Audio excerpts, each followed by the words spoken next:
同住天幕裏，流浪太虛，別了地球。你問我聽緊咩歌，一陣間你就知啦。大家好，我係萬君匯知中學嘅呂佩玲老師。今日好書分享，我要分享嘅係留下來唱一首歌，作者連善如。點解我會聽緊歌啊？係因為咧頭先我睇咗本書，叫做《留下來唱一首歌》啊。咁我就諗緊啊，嗰本書叫我唱一首歌喎，咁我咪即刻打開睇下可唔可以借機會咧喺圖書館度大展歌喉咯。點知原來咧入邊係有30個古仔，跟住每一個古仔咧都配以一首廣東歌去和應。咁我啱啱先聽緊嘅嗰首咧就叫做《地球很危險》，係古巨基唱嘅。咁佢就係攞嚟和應第一篇故事噶。咁啊，講翻個作者先啦。作者連善如咧，佢係一個專欄作家啦，係一個填詞人，亦都係一個心理輔導員。咁其實呢本書佢寫嘅時候咧，係主要有感於喺2020年到2023年咧呢段疫情時代期間，所經歷嘅人事啊，佢話既係經歷咗一個最壞嘅時代，亦都係一個最好嘅時代。因為喺呢段日子咧，雖然有疫情啦，咁但係當中身邊嘅發生嘅事情或者人咧，都帶俾佢好大嘅感觸同埋溫暖。咁希望咧借住呢本書同埋咧佢揀嘅廣東歌咧，去送俾我哋，等我哋喺生活之中咧都有得到一啲鼓勵嘅。咁喺呢本書咧，講內容之前咧，都想大家諗翻，我哋其實喺過去大約可能3年幾前啦，其實我哋都仲經歷緊疫情㗎喎。咁當時唔知熒幕前嘅各位咧，最大嘅印象係啲乜嘢咧？我諗都應該係喺即係電腦前面咧去上網課啦，冇得好輕易咁外出同一班朋友仔去玩啦，係咪啊？咁當時嘅我咧都係經歷緊同樣嘅嘢。咁喺呢個故事，即係呢30篇故事入邊咧，其中有2篇令我都幾印象深刻，分別就係開頭嘅呢一篇住不下去。咁我先講下呢一篇啦。咁其實佢就交代咗咧喺疫情嘅初期啦，其實我哋都人心惶惶啊，因為好似每日都見住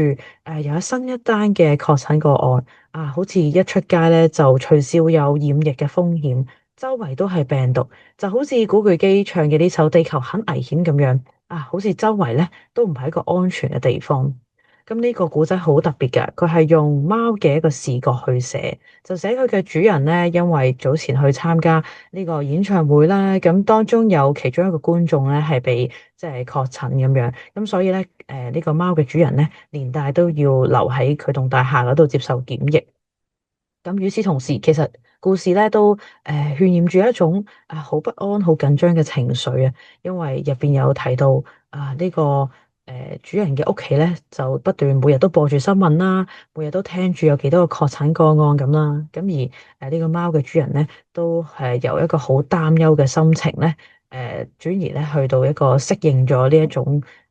即係環境嘅心情。咁呢隻貓咧雖然都唔係好知道佢嘅主人發生咩事啦。因為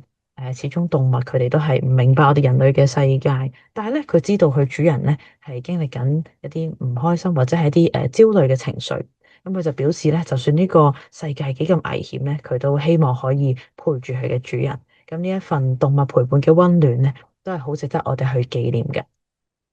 咁仲有另外一篇咧，就係呢本書最後一篇，這片我哋。咁入邊就用咗鄭欣宜唱嘅《我哋》去作為一個回應嘅歌曲啦。咁其實呢一篇嘅古仔咧，都係呼應緊第一篇嘅，因為第一篇係講緊哇呢個環境好似好危險喎，我哋住嘅地方有疫情嘅呢個威逼令到我哋好似覺得哇，我哋要逃離呢個地方啦，住唔落去啦，好似成個地球都冇一片安全嘅地方。咁去到最後呢個古仔咧，其實就係講話時間嚟到2032年，即係一個未來嘅時間，距離疫情已經係10多年嘅時間啦，係有。咁就喺作者嘅角度咧，就發現其實疫情呢段時間咧，都係我哋回憶嘅一小部分啦。其實當初嘅所有不安嘅情緒咧，都已經過去咗，我哋迎嚟嘅係更加好嘅明天。咁呢個古仔就係以喺元朗嘅一家三口作為一個焦點啦。咁就講述咧元朗有一條河咧，山貝河。咁佢曾經咧都係冇咩人中意，因為佢成日發出啲臭味，所以甚至乎俾當地嘅居民叫做臭渠啦。咁後來咧，嗰度嘅即係發展嘅部門咧，就將呢個河咧就即係活化咗啦，同埋做咗啲可持續發展嘅一啲工程，咁就令到呢條河咧就煥然一新，咁甚至乎咧成為好多人休憩啦，同埋擺市集嘅地方。咁入邊呢個古仔都帶出一個訊息，就係咧，即係無論我哋嘅環境點樣變遷，甚至乎可能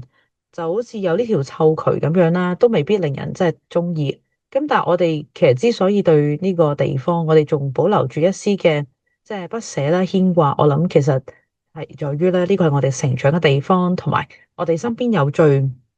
親切嘅人咧去陪伴我哋。咁其實呢個古仔睇完之後，我最大嘅感悟就係，無論我哋面對住幾大環境嘅變化啦，或者可能係一啲個人嘅壓力，